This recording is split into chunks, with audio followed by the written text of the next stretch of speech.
오늘 우리에게 주신 말씀 사사기 10장 6절에서 16절의 말씀인데요. 하나님의 심정이라는 제목의 말씀으로 함께 은혜를 나누고자 합니다. 말씀을 통해서 하나님의 마음이 우리 각 사람에게 부어지는 은혜가 있기를 원합니다. 아까 우리 이병헌 집사님께서 기도하시면서 에즈버리 부흥에 대해서 잠깐 언급하셨는데 정말 좀 전에 우리 유진수 집사님이 나와서 그런 고백, 혼자 정말 한 사람이 그렇게 하나님 앞에서 고백할 때, 자신의 연약함을 내어놓고 고백할 때 그 부흥이 시작됐습니다. 에즈버리도 그랬고요, 우리가 잘 알고 있는 평양 대부흥도 그렇게 시작이 되었습니다. 우리 공동체 안에 그런 부흥의 은혜가 있기를 소망합니다. 사사기는 우리가 함께 나눈 대로 역사책입니다. 역사책이면 모든 역사적 사실을 동일한 비중으로 그렇게 다루려고 노력해야 합니다. 그런데 사사기는 조금 다릅니다. 사사기의 서술 방식을 보면 이스라엘의 역사를 사사들을 중심으로 엮어가지만 그 주제와 강조점에 따라서 전체적인 이야기를 수정하며 이렇게 구성하고 있음을 알 수가 있습니다. 왜냐하면 사사기의 목적이 구원은 여호와 하나님께만 오는 것, 여호와 하나님이 어떠한 분이신지 그것을 가르쳐 주길 원하기 때문입니다. 오늘 본문에 등장하는 사사기 10장에 3명의 인물이 있는데 첫 번째는 돌라, 그 다음에 야일, 그 다음에 입다라는 이 3명의 사사가 등장을 하고 있습니다. 그런데 돌라와 야일이라고 하는 이 2명의 사사는 5개 구절로 굉장히 짧게 그들에 대해서 설명하고 넘어갑니다. 사사기는 돌라와 야일을 언급하면서 2개의 큰 이야기, 즉 아비멜렉의 이야기와 입다의 이야기를 이렇게 이어주기를 원합니다. 사사기는 아비멜렉에서 입다라고 하는 이 큰 이야기로 넘어가면서 중간에 돌라와 야일을 언급하고 있다라는 뜻입니다. 그런데 그 돌라와 야일이 이 사사기의 이야기가 어떠한 변곡점을 넘어가고 있다라는 그러한 뉘앙스를 주고 있다라는 것이죠.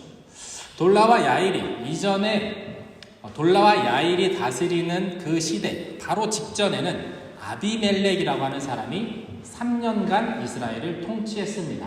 그렇지만 그는 사사가 아닙니다. 그는 기드온의 서자로 태어났습니다.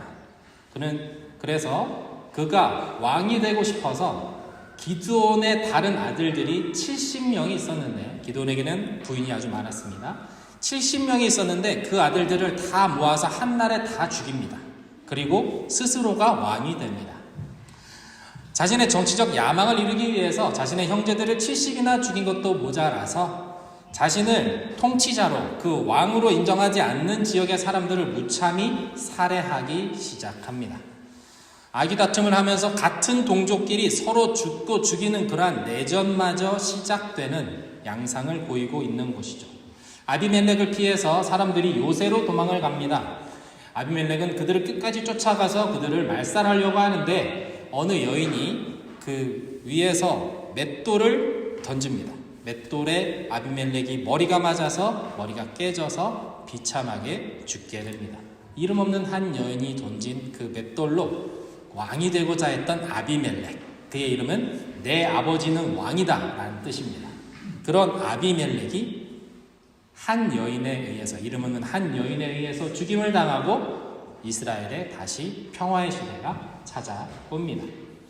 사사기는 돌라와 야일을 언급하면서 그래서 아비멜렉의 이름을 언급을 합니다. 아비멜렉의 시대가 지나갔고 이제 평화의 시대가 왔다라는 것이죠. 그런데 과연 이 두 사사가 다스렸던 총 45년이라는 이 평화의 시간을 거치면서 이스라엘은 과연 어떻게 되었을까요? 하나님께 돌아왔을까요? 그 긴 장구한, 길다면 길고 짧다면 짧지만 45년이라는 그 평화의 시간을 지나면서 이스라엘은 과연 하나님께 돌아왔을까요? 사사기는 이미 변곡점을 돌아간, 어떤 지점을 이미 돌아간, 어떤 한계를 넘어간 이스라엘은 더욱더 심각한 영적인 병에 빠졌다라는 것을 보여줍니다. 변곡점을 돌았기 때문입니다. 스스로 헤어나오지 못하는 그곳으로 이미 이스라엘은 빨려 들어가고 말았습니다. 다시 말해서 사사기는 돌라와 야일이라는 이 두 사사의 통치 시기를 기점으로 해서 이스라엘은 어떻게 보면 더는 돌이킬 수 없는 어떤 영적인 상태로 들어가고 있다라는 것을 말해주고 있다라는 것입니다. 그 증거가 오늘 우리가 함께 읽은 본문 6절에 나오고 있습니다. 함께 읽어보겠습니다. 6절의 말씀입니다. 시작. 이스라엘 자손은 여호와께서 보시기에 또다시 악한 일을 저질렀습니다.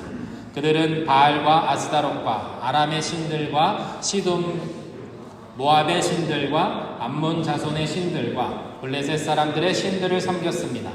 그들은 여호와를 버리고 더 이상 그를 섬기지 않았습니다. 바알과 아스다롯뿐만 아니라 시돈의 신들과 모압의 신들과 암몬의 신들, 블레셋 사람들의 신들까지 신이라는 신은 모두 다 섬기는 이스라엘이 되었습니다. 마치 하나님과는 더는 상관없는 그런 민족들처럼 살아가고 있다는 것이죠. 이전보다 더 심각한 영적인 상태가 되어버린 이스라엘 모습을 보면서 우리는 어떤 영적인 관성의 법칙, 죄의 관성의 법칙을 보게 됩니다. 우리가 열심히 전력질주를 하다가 멈추려고 하면 그 달려오는 힘 때문에 바로 멈출 수가 없습니다. 계속해서 앞으로 나아가게 하는 어떤 그런 성향이 있는데 이것을 관성이라고 하죠. 여러분, 죄는 관성이 아주 강합니다. 계속해서 더 밀어붙입니다. 더 나아가라고 합니다. 멈추지 말라고 하는 것이 죄입니다. 이것이 죄의 관성이죠. 사사기의 이스라엘은 지금 브레이크가 없는 기차처럼 죄를 향해서 마구 질주하고 있는 상황입니다. 이스라엘은 변곡점을 지나서 이제 멈출 수가 없는 상태가 되어버린 것이죠. 도대체 이스라엘이 어떻게 하다가 이렇게 되었을까요? 그들은 가나안의 삶의 방식을 동경하는 것이었습니다. 그들은 가나안에 들어가면서 가나안의 삶의 방식을 우러러보았습니다. 시내산에서 하나님께서 분명히 이스라엘 백성들에게 율법이라는 걸 주셨습니다. 그 율법은 너희들이 이제 가나안에 들어가서 어떻게 살아가야 하는지에 대한 삶의 안내서였습니다. 그런데 이스라엘 백성들은 그 땅에서 살아남기 위해서 눈앞에 보이는 가나안의 발전된 문명을 받아들이기로 했습니다. 단순히 생존의 문제일까요? 그렇지 않습니다. 왜냐하면 바알과 아스다롯이라는 신이 바로 풍요와 다산의 신이기 때문입니다. 가나안에서 이미 존재하고 있는 가나안의 풍요, 그것을 나도 가지고 싶다. 그것을 탐낸 것이죠. 그 결과 그 문명, 그 가나안 문화의 저변에 있는 가나안의 신들까지 이스라엘은 무분별하게 받아들이게 된 것입니다.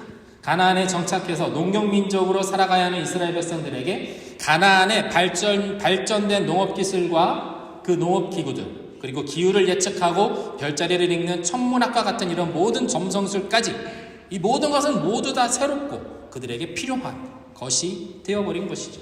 그러니 말 한마디에 불과한 하나님의 언약, 그 율법은 자신들의 삶에서 한켠으로 미뤄지고 보다 새롭고 실용적인 가나안의 문화에 도취되어서 가나안의 신들을 섬기는 그것까지 자연스럽게 나아가게 된 것입니다. 이제 그 정도가 심해져서 어떻게 됩니까? 주변에 있는 신들은 주변의 자신들을 억누르는 이방 민족의 신들이라는 신들까지 다 데려다가 섬기는 그러한 상태까지 되었습니다. 그들은 강해지고 싶었기 때문이겠죠. 철저하게 실리적으로 실용적으로 그들의 삶을 살아가고 싶었기 때문일 것입니다. 하나님의 심정이 어떠셨겠습니까? 이스라엘에 대한 하나님의 마음, 그것은 7절에 나타납니다. 한번 같이 읽어보겠습니다. 시작. 여호와의 분노가 이스라엘을 향해 불타올랐습니다. 그분은 블레셋 사람들과 암몬 자손의 손에 그들을 팔아 넘기셨습니다. 하나님이 분노하십니다. 여러분, 하나님의 분노, 이것이 무엇입니까? 하나님은 왜 분노하셔야만 합니까? 하나님은 이스라엘을 하나님의 하나뿐인 신부로 여기시기 때문입니다. 하나님은 신랑이 되시고 이스라엘은 하나님의 신부입니다. 신랑과 신부는 서로의 소유가 됩니다. 그것이 시내산의 언약입니다. 시내산의 언약은 결혼식과 같은 거죠. 나는 너의 하나님이 되고 너는 나의 백성이 되어라. 그렇게 약속을 한 것입니다. 그런데 신부가 다른 남자에게 가버린 것입니다. 그것이 한두 명도 아니고 여러 명입니다. 성경은 우리 하나님을 그래서 질투하시는 하나님이라고 표현하죠. 하나님의 그 질투는 하나님의 그 완전하신 사랑으로부터 나오는 힘입니다. 너무 사랑하면 다른 사람과 공유할 수 없습니다. 완전한 사랑은 그래서 배타적인 것이죠. 강력하고 완전할수록 사랑은 가장 배타적인 성향을 띠게 됩니다. 올바른 사랑의 관계는 열려있는 것이 아닙니다. 올바른 사랑의 관계는 닫혀있는 것입니다. 나와 그 사람, 나와 그녀와의 관계라는 것이죠. 나 외에 다른 신을 내게 두지 말라. 10계명의 첫 번째 계명입니다. 그것이 하나님의 어떤 무서운 명령이 아니라 나는 너의 신랑이고 너는 나의 친구다 라는 그것 때문입니다. 다른 사람과 공유할 수 없고 나눠줄 수 없다라는 것이죠. 사랑하는 여러분, 하나님은 우리를 그분의 목적으로 삼으시는 분입니다. 사사기를 보십시오. 사사기에서 수없이 많은 이방 민족이 쳐들어오고 이스라엘을 괴롭힙니다. 하지만 하나님의 관심은 이 이방 민족을 물리치는 것, 그것에 있지 않습니다. 하나님의 관심은 이스라엘이 하나님께로 돌이키는 것에 있습니다. 하나님은 이스라엘을 완전히 사랑하심으로 하나님의 소유로 삼고 싶어 하십니다. 그런데 이스라엘이 스스로 높아짐으로 하나님이 필요 없다라고 하며 하나님을 떠나 다른 신들에게 갑니다. 그럼에도 불구하고 하나님께서 그것을 인정하시고 그것을 주십니다. 하나님의 사랑, 그 완전하신 사랑은 강제적이지 않기 때문입니다. 하나님은 그들 스스로 돌이키고 자발적으로 하나님을 선택하여 하나님께 돌아오기를 원하시는 분이시기 때문입니다. 여러분, 그것이 사랑입니다. 그래서 우리가 사랑을 하나님으로부터 배워야 한다는 것이죠. 여러분, 복종하며 굴복시키는 방식은 하나님의 방식이 아닙니다. 그건 우리의 오해입니다. 그것은 하나님의 나라와 반대되는 것입니다. 예수님이 우리를 자유케 하시기 위해서 오셨습니다. 그 자유로, 죄로부터, 죽음으로부터 완전히 자유케 된 우리가 하나님을 선택하여 다시 하나님과의 그 사랑의 자리로 가게 만들고자 예수님이 이 땅에 오신 것이죠. 여러분, 그것이 십자가면 그것이 부활인 것입니다. 우리를 그 사랑의 자리로 다시 하나님과의 그 사랑의 자리로 되돌리기 위해서 치르신 핏값이 바로 십자가라는 것입니다. 하나님은 이스라엘이 스스로 돌이키기를 원하셨습니다. 그래서 그들을 잠시 고난 가운데 놓아두십니다. 오직 구원은 하나님께로부터 온다. 그것을 가르쳐 주시기 위해서입니다. 하나님이 그들의 신랑이 되시는 것, 그러므로 기다리는 하나님께 돌아오게 하시기 위해서입니다. 8절과 9절의 말씀인데요. 제가 한번 읽어보겠습니다. 그들은 그해부터 이스라엘 자손을 괴롭히고 못살게 굴었습니다. 그들은 요단강 건너 아모리 사람의 땅, 곧 길르앗에 사는 모든 이스라엘 자손을 18년 동안 괴롭혔습니다. 암몬 자손들이 요단강을 건너 유다와 베냐민과 에브라임 지파와 싸웠습니다. 이스라엘은 심히 괴로운 상태에 놓이게 됐습니다. 제가 지도를 하나 가지고 왔습니다. 지도를 보시면 그때 당시에 이 가나안 지역이 어떻게 12지파에게 나눠졌는지를 볼 수가 있습니다.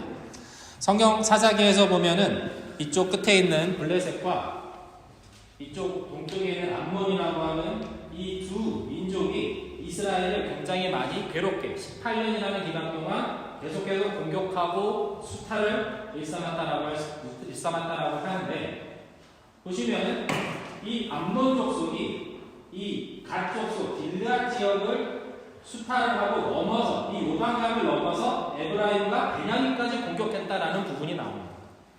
여러분 생각해 보십시오. 암몬이 여기서 살고 여기서 수탈을 하면 되는데 왜 이 먼 지역까지 요단강까지 건너면서 에브라임과 베냐민까지 공격을 했을까요? 그 이유는 저쪽 길르앗 갓 지파의 그 아래쪽이 완전히 탈탈, 소위 좀 저렴하게 말하면 탈탈 털렸다는 거죠. 더 이상 털어먹을 게 없다는 거예요. 여러분, 그만큼 짓밟혔다는 거예요. 암몬 족속이 저 압복강 아래 이남 지역을 이미 완전 초토화시켜서 더 이상 뺏을 것도 없고 죽일 사람도 없는 어떤 그런 상황이 되니까 에브라임까지 쳐들어갔다라는 것입니다. 여러분, 그 상황에서 이제 이스라엘은 하나님 앞에 무릎을 꿇는 거죠. 10절과 14절의 말씀인데요. 제가 빠르게 읽어보겠습니다. 그제야 이스라엘 자손이 여호와께 부르짖었습니다. 우리가 우리의 하나님을 버리고 바알들을 섬김으로 우리가 주께 죄를 지었습니다. 여호와께서 이스라엘 자손에게 말씀하셨습니다. 내가 이집트 사람과 아모리 사람과 암몬 사람과 블레셋 사람에게서 너희를 구해내지 않았느냐. 시돈 사람과 아멜렉 사람과 마온 사람이 너희를 괴롭혔을 때 너희가 내게 부르짖어 내가 그들의 손에서 너희를 구해 주었다. 그런데 너희는 나를 버리고 다른 신들을 섬겼다. 그러므로 내가 이제 다시는 너희를 구해주지 않겠다. 너희가 선택한 신들에게 가서 부르짖으라. 너희가 고난 가운데 있을 때 그들이 너희를 구해주게 하라. 그러나 이스라엘 자손이 여호와께 말했습니다. 우리가 죄를 지었습니다. 주께서 우리에게 어떻게 하셔도 좋으니 오늘 우리를 단지 구해만 주십시오. 사사기에서 처음으로 이스라엘 백성들이 자기의 죄를 고백하는 장면이 등장합니다. 우리가 우리의 하나님을 버리고 바알들을 섬김으로 우리가 주께 죄를 지었습니다. 지금까지는 이렇게 구체적인 죄의 고백이 없었습니다. 하지만 이번에는 그들이 자신들의 죄를 고백합니다. 하나님께서는 이스라엘 백성들을 구원하신 그 구원의 역사를 쫙 열거하십니다. 이처럼 놀라운 구원의 역사가 너희 역사인데 어떻게 너희가 나한테 이럴 수 있니? 하나님 그렇게 말씀하시는 거죠. 그러나 이것이 이스라엘이 저지른 일입니다. 그리고 어쩌면 이것이 지금 우리가 하고 있는 우리의 신앙생활의 모습일 수도 있습니다. 우리는 하나님을 믿는다고 하면서 세상의 돈과 권력과 인맥과 지식과 학벌과 힘과 법과 제도와 시스템을 더 신뢰하며 의지하며 살아갑니다. 하나님을 믿는다고 하지만 우리는 하나님의 언약의 말씀보다는 숫자로 나타나는 연구 결과와 통계, 뉴스, 기술, 정보 이런 것들을 더 많이 믿습니다. 이스라엘이 가나안에 들어가서 새로운 문화와 기술에 도취되어서 하나님의 율법은 밀어버리고 자신들이 살기에 편하고 자신들이 원하는 그것에 맞는 그러한 이 가나안의 문화에 빠져버린 그 모습과 비슷한 형국이라 할 수도 있습니다. 그렇다면 우리는 어떻게 해야 하겠습니까? 하나님은 구체적인 죄의 고백과 행동을 원하십니다. 환경을 만들기를 원하십니다. 이스라엘 백성들이 어떻게 했습니까? 16절의 말씀입니다. 함께 읽겠습니다. 시작. 그러고 나서 그들은 자기들 가운데 있던 이방신들을 버리고 여호와를 섬겼습니다.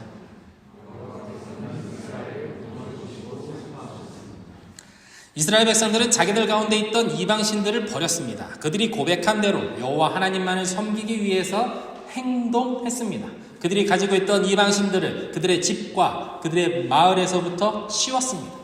하나님께서 원하시는 모습으로 이스라엘은 결단했고 행동했습니다. 모든 것이 하나님이 원하시는 대로 되는 것처럼 보입니다. 그런데 안타깝게도 아까 말씀드린 대로 이스라엘 백성들은 변곡점을 지났습니다. 사사기는 어디로 흐르냐면 죄의 관성이 멈추지 않고 모든 레위인들이 이스라엘에서 사라지는 때까지 이스라엘이 서로 동족을 죽이며 내전을 벌이고 스스로 무너지는 데까지 사사기의 역사는 거침없이 흘러갑니다. 모든 도덕과 윤리, 인간성은 말살되고 오직 힘과 폭력만 가득한 것이 이스라엘이 되어버리는 그때까지 가는 것이 사사기가 보여주는 이스라엘의 부끄러운 역사입니다. 그러나 그 가운데 하나님의 구원이 있습니다. 그 가운데 그렇게 하나님 앞에 고백하며 하나님 앞에 서는 그 순간에 그 죄악의 한복판에서 하나님은 여전히 이스라엘 백성들을 버리지 않고 구원하시는 분이라는 것을 사사기는 말해주고 있습니다. 여러분 16절 하반절을 보면 하나님의 마음이 고스란히 드러납니다. 여호와께서는 이스라엘의 고통을 보시고 슬퍼하셨다 이렇게 되어 있습니다. 킹 제임스 버전에는 His soul was grieved for the misery of Israel 이렇게 되어 있습니다. 그게 하나님, 영이신 하나님께서 이스라엘의 고통을 보시는 것만으로 그 영이 근심하게 되어서 괴로웠다라는 것이죠. 더 이상 그 고통을 견디지 못하셨다라고 번역하고 있는 데도 있습니다. 사랑하는 사람이 아프면 여러분의 마음이 얼마나 아픕니까? 사랑하는 사람이 고통을 당하면 내가 고통을 당하는 것보다 더 아픈 것이 사랑입니다. 하나님의 사랑은 완전합니다. 이스라엘 백성들이 받는 고통 때문에 하나님의 영이 근심하여 견딜 수 없을 만큼 심히 아프셨다라는 것입니다. 하나님이 완전하신 그 하나님이 아파하십니다. 그럴 필요가 없으신 분이 아파하십니다. 우리는 이 하나님의 마음을 읽어내야 합니다. 이스라엘을 향한 하나님의 애끓는 마음을 이해할 수 있어야 합니다. 우리는 하나님의 사랑을 너무 작게 여겨서는 안 됩니다. 우리는 하나님의 사랑을 받기를 거부하는 그러한 성향이 있습니다. 왜냐하면 내가 그런 사랑을 받을 만한 자격이 되지 않는다라고 여기기 때문이죠. 여러분 그러나 그렇지 않습니다. 하나님은 하나님이시기 때문에 우리를 그 하나님의 방법으로 사랑하시는 것입니다. 당신의 방법으로, 당신의 뜻대로 하나님은 우리를 사랑하시고 그 사랑을 예수 그리스도의 십자가로 증명하신 분이 바로 하나님이시라는 것입니다. 사랑하는 여러분, 그 하나님의 심정을, 그 하나님의 마음을 이해하는 여러분이 되시기를 축원드립니다. 이스라엘의 상황을 보면 이스라엘은 이방신들을 섬기는 민족들에게 둘러싸여 있습니다. 고난을 당하고 있습니다. 이 시기의 전쟁은 각 민족들이 자신들이 섬기는 신들의 이름으로 전쟁을 치렀습니다. 그래서 아까 6절에 우리가 읽었던 여러 신들의 이름들은 이스라엘을 실질적으로 둘러싸고 있는 이방 민족들이 섬기는 신들의 이름입니다. 이방 민족, 그 강대국들에 둘러싸여 있는 이스라엘, 이것이 이스라엘이 처한 실질적인 상황이고 또한 영적인 상황이라고 할 수 있죠. 여러분, 치열한 영토 전쟁이 벌어지는 그 이편에는 영적인 전쟁이 있었습니다. 이스라엘은요, 하나님의 언약을 붙잡지 않았습니다. 하나님께 드리는 그 예배를 지키지 않았습니다. 하나님의 주신 율법도 그들은 지키지 않았습니다. 그들은 영적인 싸움을 포기했습니다. 영적인 싸움에서 실패했습니다. 영적인 전쟁에서 실패하자 그들의 삶도, 그들의 실질적인 전쟁에도 그들은 패하게 되었습니다. 그리고 이방 민족의 압제 아래 고통받게 되었습니다. 그들의 잘못이죠. 그들의 선택입니다. 모세가 뭐라 그랬습니까? 여호수아가 뭐라 그랬습니까? 하지만 이스라엘 백성들은 그 모든 부탁과 그 모든 설교와 그 모든 언약의 말씀들을 잃어버렸습니다. 그런데 그렇게 실패한 이스라엘을 보시면서 하나님이 아파하시는 것입니다. 사랑하는 신부, 이스라엘의 고난을 보시면서 하나님이 더 아파하신다라는 것입니다. 사방이 적들로 둘러싸여 있는 이 쉽지 않은 현실을 하나님도 알고 계십니다. 그들이 애를 써도 자꾸 무너지고 넘어진다라는 것을 하나님이 분명히 알고 계신다라는 것입니다. 그런데 하나님의 심정은 그 어려운 상황에서도 나를 놓지 말아라라는 것이죠. 나를 믿고 신뢰해 달라라는 것이죠. 내가 너랑 맺은 그 언약을 지켜달라라는 것입니다. 이겨달라라는 것입니다. 믿음을 지켜달라라는 것입니다. 그것을 누구보다 간절히 원하시는 분이 하나님이시라는 것이죠. 다른 신들, 다른 우상을 만들어서 그것으로 나를 대체하지 말아달라라는 것이 여호와 하나님의 심정이라는 것입니다. 고린도후서 4장 6절에서 10절의 말씀인데요. 제가 한번 읽어보겠습니다. 어두운 데에 빛이 비치라 말씀하셨던 그 하나님께서 예수 그리스도의 얼굴에 있는 하나님의 영광을 아는 빛을 우리 마음에 비추셨느니라. 우리가 이 보배를 질그릇에 가졌으니 이는 심히 큰 능력은 하나님께 있고 우리에게 있지 아니함을 알게 하려 함이라. 우리가 사방으로 우겨쌈을 당하여도 쌓이지 아니하며 답답한 일을 당하여도 낙심하지 아니하며 박해를 받아도 버림받지 아니하며 거꾸로 뜨림을 당하여도 망하지 아니하고 우리가 항상 예수의 죽음을 몸에 짊어지는 예수의 생명이 또한 우리 몸에 나타나게 하려 함이라. 아멘. 예수 그리스도의 영광의 빛을 우리 마음에 비춰주시기 위해서, 그 십자가의 영광의 빛을 우리에게 비춰주시기 위해서 예수님은 십자가를 지셨습니다. 어둠인 우리가 빛으로 나아갈 수 없음을 아시기 때문에 하나님께서 우리에게 빛을 비춰주셨습니다. 자격 없고 힘이 없는 우리에게 심히 큰 능력은 하나님께 있고 우리에게 있지 않다는 것, 그것을 깨닫게 하시기 위해서 질그릇과 같이 연약한 우리를 하나님께서 불러주셨습니다. 사랑으로 불러주셨습니다. 사랑 가운데 부르심을 받은 우리는 사방으로 우겨쌈을 당하여도 이스라엘처럼, 낙심뿐인 일을 당하여도, 때로는 박해를 받아도, 거꾸로 뜨림을 당해도 망하게 하지 않으시겠다라는 약속입니다. 우리 안에 예수의 생명이 나타나게 하시려는 주님의 뜻과 의지가 분명하기 때문입니다. 사랑하는 믿음복음교회 성도 여러분, 비록 잠시 고난에 있을지라도 우리 안에 예수의 생명이 곧 나타날 것입니다. 잠시 실패하여 낙심과 고난 가운데 있다고 하더라도 하나님께서는 여전히 우리를 향한 그분의 사랑의 손을 놓지 않고 계시는 분이십니다. 우리는 자랑할 것이 없습니다. 우리에겐 큰 능력이 없습니다. 그 크신 능력은 하나님께 있습니다. 하나님은 우리로 하여금 이 고백을 듣기를 원하시는 거예요. 두려워하지 않고 사랑의 마음으로, 자발적인 마음으로 하나님을 높여드리며 찬양하며 그분을 선택하며 살아가기를 하나님께서 원하시는 것입니다. 사랑하는 여러분, 사사기와 같이 어두운 이 시대 속에서도 우리 안에 예수의 생명이 나타나는 것을 보게 하실 것입니다. 하나님이 그렇게 하실 것입니다. 하나님이 여러분의 삶 가운데 예수의 생명이 나타나는 것, 그것을 이루실 것입니다. 여러분, 이 언약의 말씀을 끝까지 신뢰하며 찬양하며 여러분의 삶을 살아가는 귀한 분들 다 되시기를 주님의 이름으로 축원드립니다. 우리 함께 찬양하시겠습니다.